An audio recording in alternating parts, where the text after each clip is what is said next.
Millions of people are buying nothing in 2026. Not clothes, not gadgets, not coffee. Nothing except absolute essentials.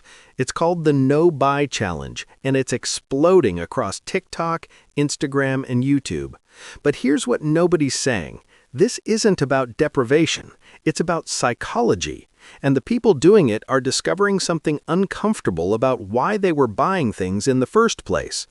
The No Buy Challenge is exactly what it sounds like. You commit to buying nothing except essentials for a set period. Some people do a month, others do the entire year. The rules vary, but the core is simple. No discretionary spending. Essentials are allowed: groceries, bills, medication, necessary transportation. Everything else, off limits. No new clothes unless something literally falls apart, no impulse Amazon purchases, no treating yourself to Starbucks.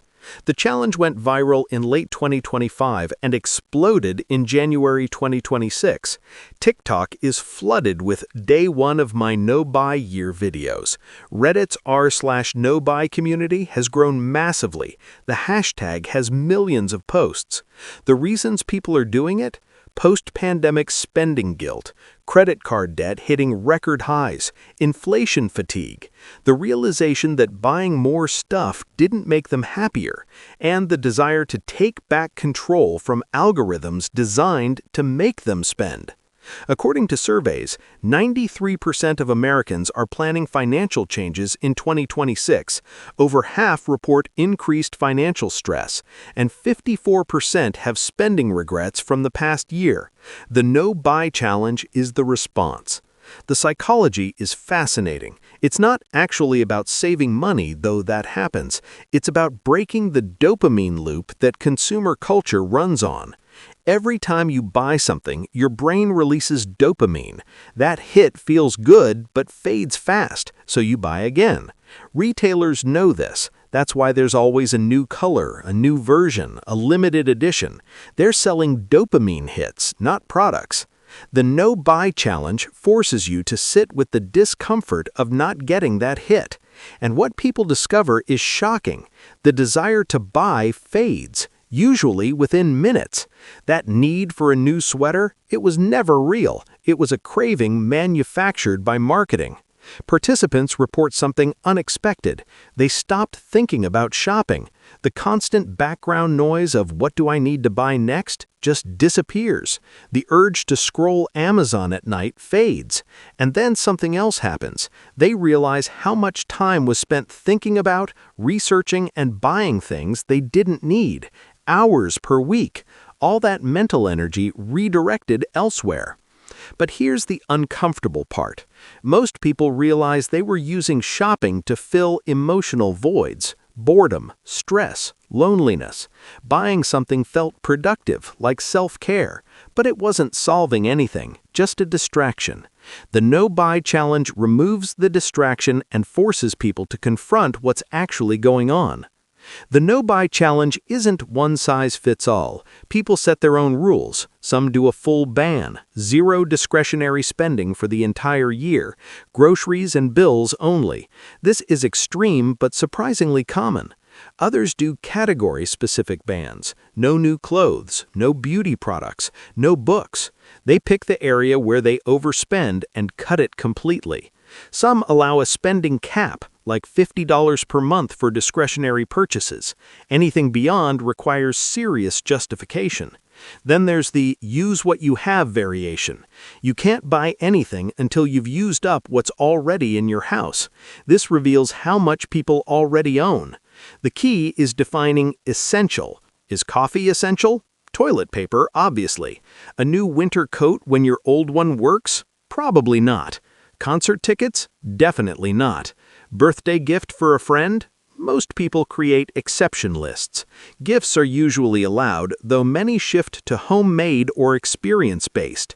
Some allow one planned purchase per month if they've thought about it for 30 days. The variation shows this isn't about punishment, it's about intentionality, asking, do I actually need this, or do I just want the feeling of buying it? People start the No Buy Challenge for financial reasons, but the benefits go way beyond money. First, the obvious, financial gains. The average American spends thousands annually on impulse purchases. People report saving $500 to $2,000 per month. Per month! The money was there, just disappearing into Amazon boxes. But here's what surprises people. They reclaim space, physical space, less clutter, mental space. Not constantly thinking about the next purchase is liberating. Time is another unexpected benefit. Shopping, browsing, comparing prices, waiting for deliveries, returning things, eats hours. Those hours come back. People read more, cook more, spend time on abandoned hobbies. Environmental impact matters too. Every purchase has a carbon footprint. Buying nothing for a year? Massive reduction in personal environmental impact. Creativity increases. When you can't buy your way out of a problem, you get resourceful. Need a costume? Make it. Want to try a recipe? Use ingredients in the pantry. Constraints breed creativity. But the biggest benefit? Mental clarity. Participants describe it as unplugging from the matrix. Advertising looks different. Influencer culture looks hollow. Sale emails get deleted. The constant pressure to consume stops affecting them. And relationships improve. Instead of buying gifts, people spend time with loved ones. The shift from consuming to connecting is profound. The no-buy challenge isn't easy. Plenty of people fail. Social pressure is brutal. Friends want to go shopping, coworkers grab coffee every morning. Saying, "I'm doing a no-buy year," gets reactions from confusion to judgment.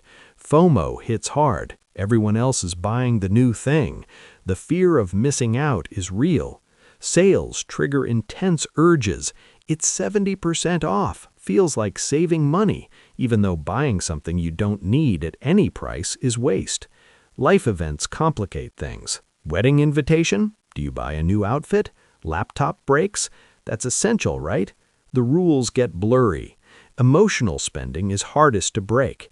Bad day? Buying something feels like relief. The average quit point is around day 90. Estimates suggest only 30 to 40% make it the full year. But even failing teaches something. Most people who quit realize how automatic their spending had become. That awareness alone changes behavior. The no-buy challenge isn't just personal finance. It's a rebellion against a system designed to extract money constantly. Consumer culture is built on manufactured desire. You're not supposed to be satisfied. There's always a better version. Companies spend billions making you feel incomplete. Algorithms track your behavior and serve ads for things you didn't know existed. Suddenly, you need them. That's psychological warfare. Social media influencers are paid to make products look essential. The message is constant. Buy this and you'll be happier. But the happiness never lasts. The no-buy challenge exposes this. When you step outside the cycle, you see how manipulative it is. And it works. The average American has $6,000 plus in credit card debt. Households are drowning in unused stuff. Landfills overflow with barely worn clothes. The no-buy movement is people saying, "Enough. I'm opting out. I'm choosing financial freedom over dopamine hits. I'm reclaiming my attention. I'm deciding what I need, not corporations." It's not anti-consumption. It's anti-mindless consumption, and that distinction matters. Should you do a no-buy year? Maybe, but there's a smarter question. What would it reveal about your relationship with money and stuff?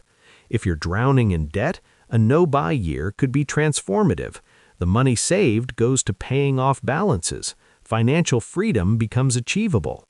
If you're stressed about clutter, this forces you to use what you have. You'll rediscover forgotten things and stop accumulating more. If you feel controlled by consumer culture, this is the detox.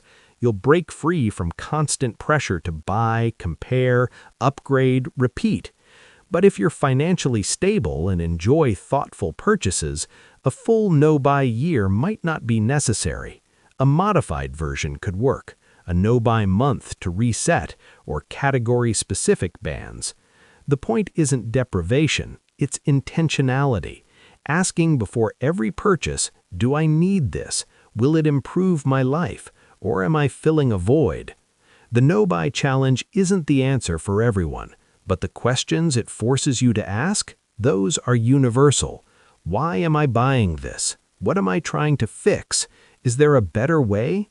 And for millions in 2026, those questions lead to the same answer: buy less, live more. Thanks for watching. If this made you think about your spending, drop a comment. If you're doing a no-buy challenge, tell me how it's going. Don't forget to like, subscribe, and question what you actually need.